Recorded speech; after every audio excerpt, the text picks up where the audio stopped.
Welcome home. It's Irish Family History with curious news and notes, celebrating our fourth year of this podcast at the Irish Roots Cafe, where every day's a holiday and there's always room for one more. One of 6 broadcast series from the Hedge School at IrishRoots.com. I'm Mike OLaughlin, your host, publisher of rare Irish books and information on every county in Ireland since 1978.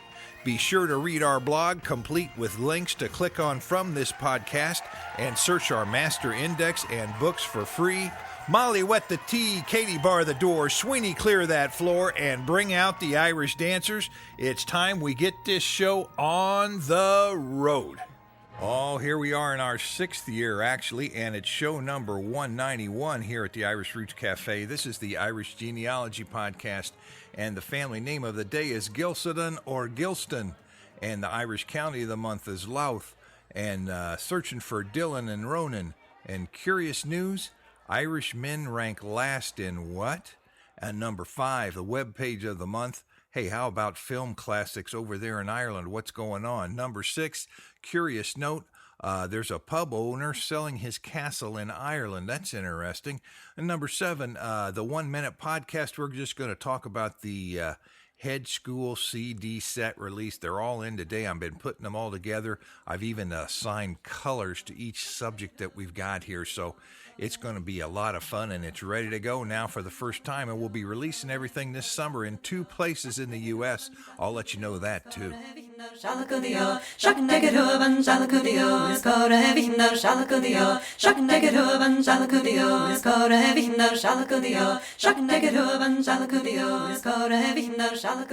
Oh, here's our notes for this week. And remember, we've got free podcasts for everybody. We've got archive podcasts for a small fee, and we also have member-only podcasts. Just keeping you up to date there. Now, what's happening this week at the cafe? Well, all kinds of things. I'll tell you what, we just had the first ever traditional Irish sing-song session last week, and all kinds of songs and singers and music. And you know what? It all went very well because we all care about music. It was fun. And some of the song variety, Peter sang Rose of Clare, and then we had Black Velvet Band, and about 5 or 10 of them I know I've forgotten, and Mopashtin Fionn, and Salni Brynula, Oro Shade of Ahawalia, Tura Lura Lura. Now, there's one everybody knew. And the Irish National Anthem in the Irish language, for sure, to end things up. What a contrast. The next sing-along traditional song session, musicians, you can bring your instrument. The next one is July 3rd, the first Sunday in July, if I've got that right, and at Union Station downstairs in the Irish Center. Thanks to the Center for letting us go there. That has been just great. Number 2, the immersion weekend for Irish culture and language and Shan Nos song and dance is coming up in just a few days, plus more special events. I tell you, Friday, June 24th includes Shan Nos, the whole thing, the whole weekend includes Shan Nos dancing and singing, and all levels are welcome. And Brian O'Hart of Bois fame will be teaching in the Western dialect. Come in for one day or all 3. I'm going to try to make all 3. Got the phone number on the webpage. It's Renata at the Irish Museum. And Brown's Irish Street Fair is June 18th, 4 to 11. North America's oldest Irish store.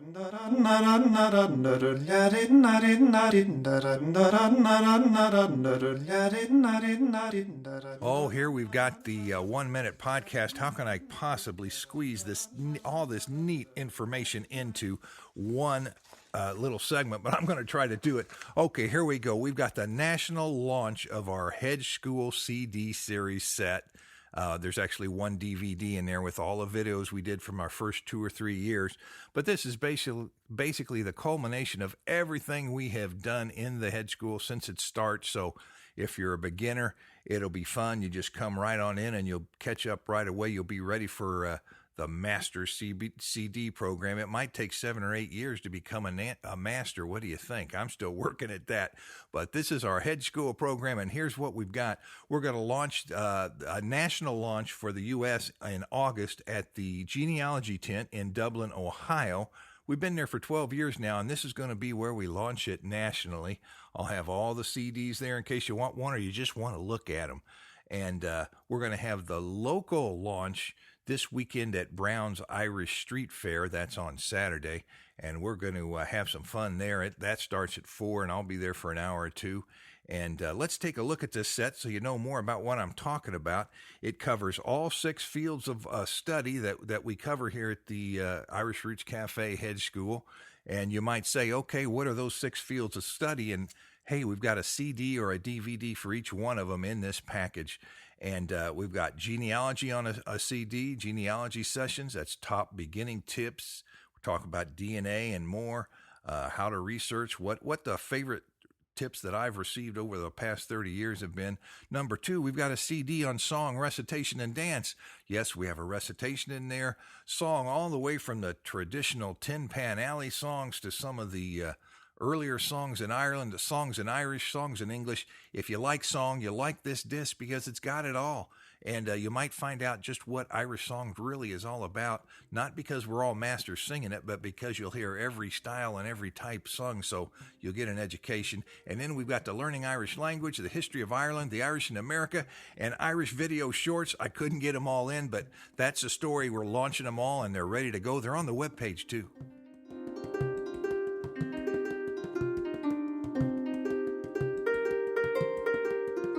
Let's take a quick look now at the book of the day or the book of the month, however you want to call it. We picked County Fermanagh and Louth Ireland genealogy and family history notes.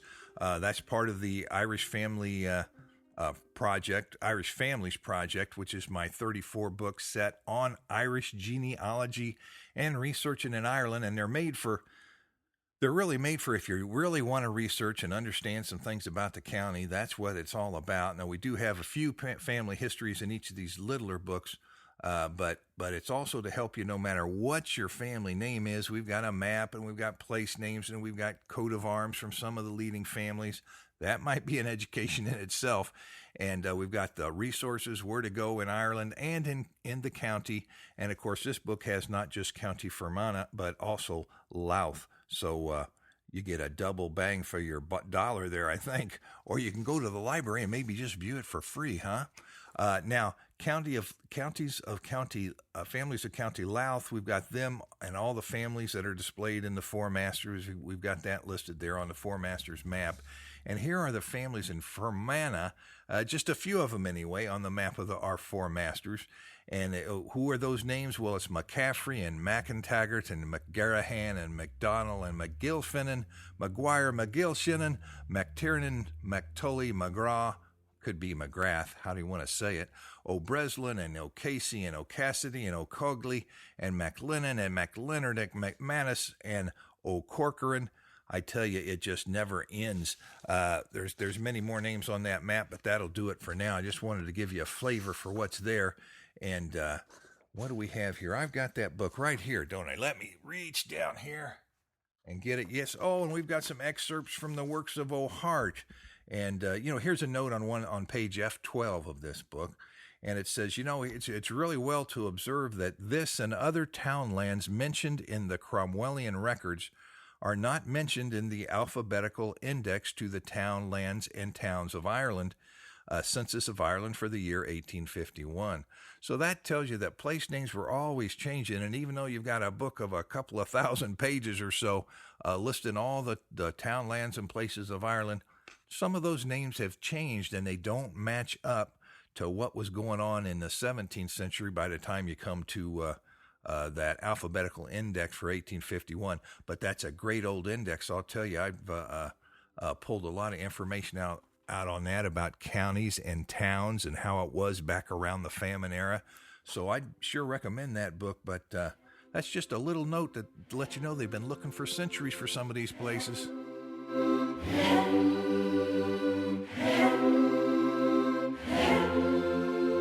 Hey, there's 3 things to remember. We've got a podcast, that's when I'm talking live, and we've got a blog reader that reads our blog that comes out with most of these podcasts.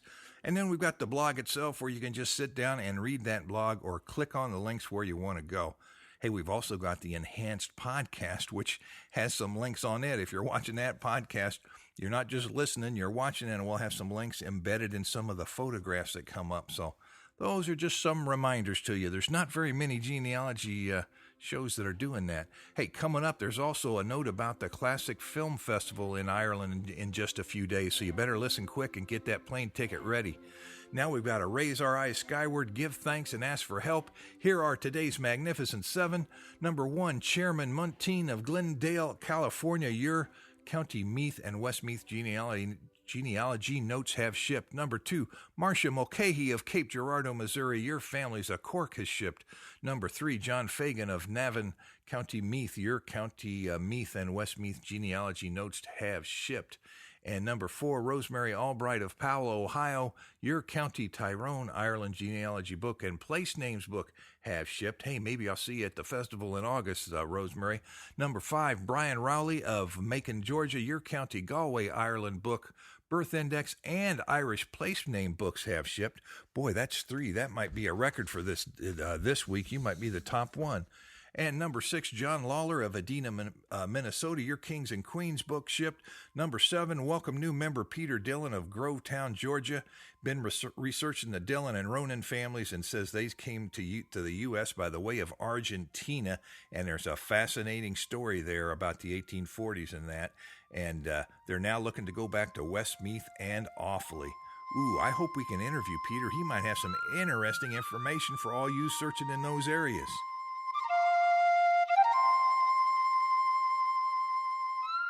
Hey, that reminds me, thank you to all of our members. Without you, these podcasts wouldn't be possible, and the CDs wouldn't be possible, and the books wouldn't be possible. And boy, I'd have to get a whole new line of work, wouldn't I? What would I do? I'd be in real trouble now. Hey, here it is, the Irish family name of the day: Gilston, or Guilsedon, or Guilsedon, or Guilsedon, maybe. A lot of variety can come in there because this is a hard one. I didn't find much to start with, and I'll just show you what I found after some browsing around. Today's family history is in honor of gold member Brenda Gregory of Vermont, looking for James Guilsedon, Guilsedon, born in July 11, 1858, and Julia Slattery, born December 25th, 1866. Father Patrick Slattery, mother Catherine Ryan.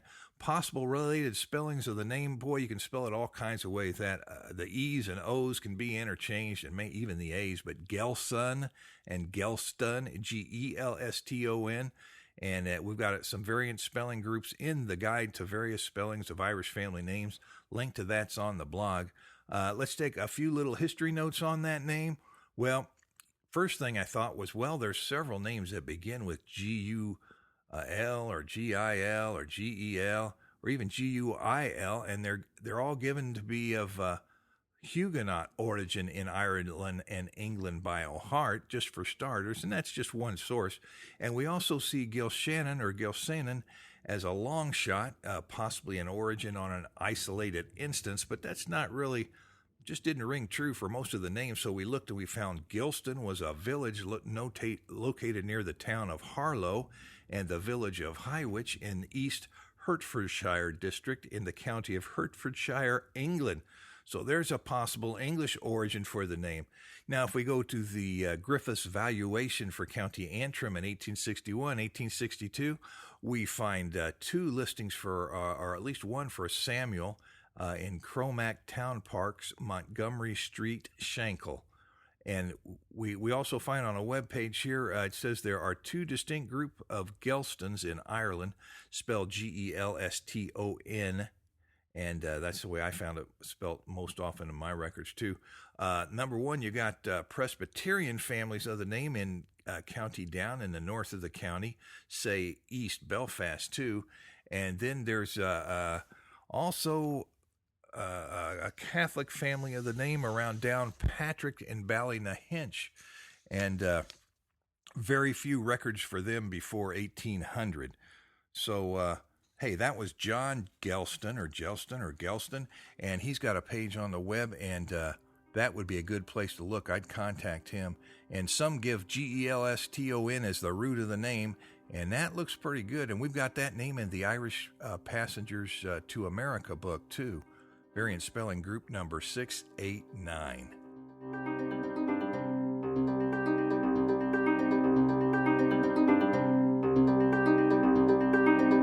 We didn't find the family name in the Irish Family Coats of Arms book and from the Irish Book of Arms, but that's okay. Most family spellings wouldn't be in the Irish Book of Arms. That doesn't mean you're not a good Irish citizen now. Hey, and coming up later this episode, Irish men come in last on this website, and why would that be? But here's the free master index where you can type in your name without the O or Mac on it. It's on our webpage. You can go look at irishroots.com. We find Gelston in the Guide to Spelling of Irish Family Names, as well as Gelson and the Gilston in Irish Names and Surnames by the Reverend Patrick Wolfe. William H. Gilston in the Journal of the Irish American Historical Society, Volume 24. Gilston in our Names of Irish Passengers to America book, and the exact Gilston spelling had no hits in our book database, which tells you it's not real common, at least in the earlier days of the history. And the exact Guilsedon spelling that our members submitted had no exact matches, but there were some others that we've listed earlier. So that just gives you a little tip on the name and tells you where you might look if you're hunting for one of those names, one of those rarer names. Ooh, next we've got everybody's favorite.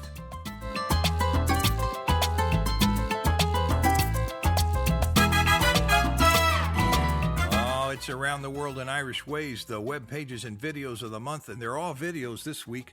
Here's 4 of them I picked out.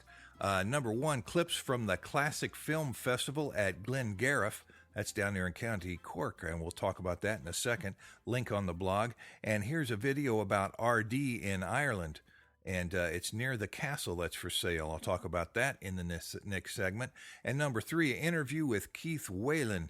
I think I misspelled it on the blog here. It's not Whenlan, it's Whalen, by Mary McGill, and that's where she talks and interviews the naked adventurer. He's the guy you seen in the news recently that was going to try to be the first one to row all the way across the Indian Ocean en natural, but a big wave came up, hit him, and put him in bad shape, so they had to cancel that.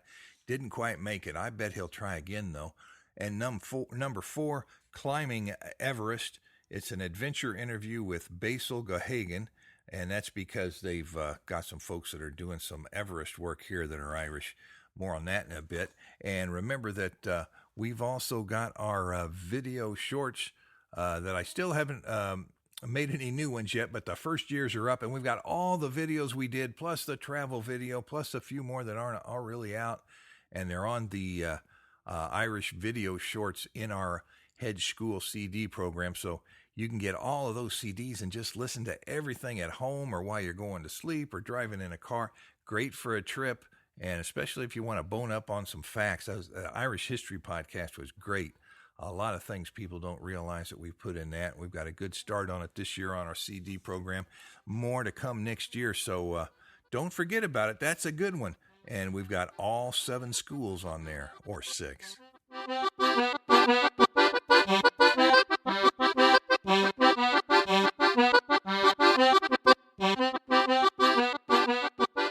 Oh, here we are wrapping it up with curious news and notes from and about Ireland today.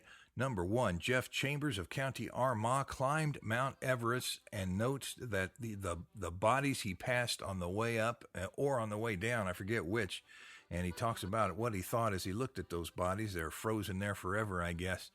Just strange things that would leave them there, but I guess it's a fitting monument. I'm not quite sure. Link on the blog. Number 2, it seems that the Irish and Polish men have the worst luck on an online dating site. And that's a dating site that places the highest value on looks. That would be superficiality, wouldn't it? So what does that mean? Well, only 9% of the Irish are accepted, and that's the lowest rate of all the countries. And maybe it's because they don't want to jump through the hoops, and maybe it's because they're not superficial, huh? It just depends. We all have our problems. Number 3, Maureen O'Hara has invited everyone to Glengarriff in West Cork, and it's supposed to be Europe's biggest classic film festival. It's a 10-day festival from June 17 to 26 with some of the best old films, people like Bogart and Monroe and John Wayne and Bergman and Flynn, And hey, guess what? Errol Flynn's daughter's going to be there, and so are a few of the other descendants of these stars. Lots of behind-the-scenes info on all these things, and The Quiet Man was one of Maureen O'Hara's films, so there'll be really interesting things about that, I bet. Number 4, Northern Irish scientists have collected venom from snakes and scorpions and such, and may have discovered treatments for up to 70 potential deadly conditions. Link to that on the blog. Number 5, Keith Whalen, known as the Naked Adventurer that I talked about a little bit earlier, he was trying to become the youngest man to row the Indian Ocean, but I told you that large wave ended it. It hit the ship, and they say it knocked his head up against a bolt or something, and the pain was too much, so he had to go get some attention of the medical kind. We wish him well and hope he starts it all over again. I've got a link to the story on the blog. And number 6, here we've got an Irish castle on 30 acres in County Louth. Now, that'd be nice.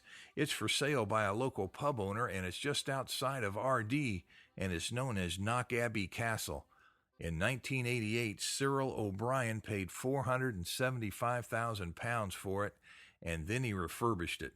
And now he's putting it back up for sale. I wonder if he'll sell it for less or more, and he said he put several £100,000 into the refurbishing of it, and I think they were saying there was 8 rooms, maybe on one level, or anyway, it's worth checking out. You might say, hey, I'd like to buy your castle. Could I use it for a weekend to see how I like it and test it out that way? You can invite me over then, and I'd help you test it out. But that does it for the news and notes, and gosh, it's been good. We're launching those 6 CDs. I hope you take a chance. We've got those CDs on the webpage, too, under the Hedge School heading, and hope you take a look at them, and we didn't make that many of them, so I hope the people that do get them really enjoy them, and let me know. That's all for today, folks. Joseph, warm up those pipes. Remember, we have a broadcast series on Irish song and recitation, on local history of the Irish in America, and on 2,000 years of Irish history, as well as on the counties, and something special coming up on Irish language, I hope. We've got all that and more at our Hedge School at irishroots.com. And we've been known to appear, exhibit, teach, and even sing for your special events. Be sure to book in advance if it's important, and write me at my American address at Irish Roots Cafe, Box 7575, Kansas City, Missouri, 64116. Leave a message by phone at 816-256-3360. Reach me on my webpage at irishroots.com. Skype me at the Irish Roots Cafe. Get me on MySpace, Facebook, Twitter, and Irish Central. Members foot the bill so they get first priority, but we're open to all. And by the way, a big thank you to all of our members. And away.